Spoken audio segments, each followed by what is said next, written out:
Hugasan natin ang ating manok ng suka. Magluto naman tayo ng chicken joy ngayon. Kasi parang nasarapan yata sila sa luto ko. Lagyan natin ng asin.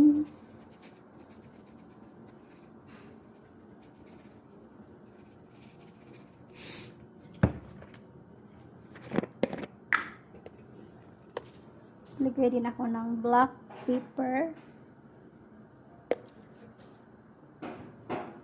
Wala tayong maanghang kasi. Tapos nilagay din ako ng garlic powder. Lagyan din natin ng bawang.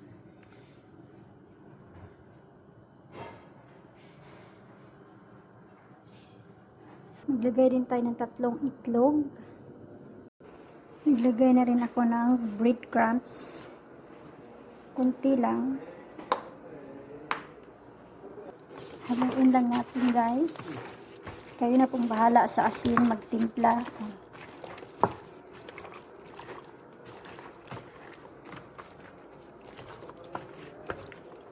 Lagyan ko pala ito ng magic, yung bitsin. Bitsin pala.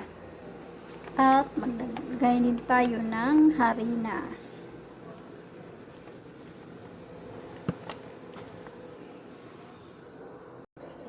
Pagkatapos, haluin lang natin. Tapos mamaya guys, i-marinate natin ito ng 1 hour. Takpan lang natin ang ating manok at i-marinate natin ng 1 hour.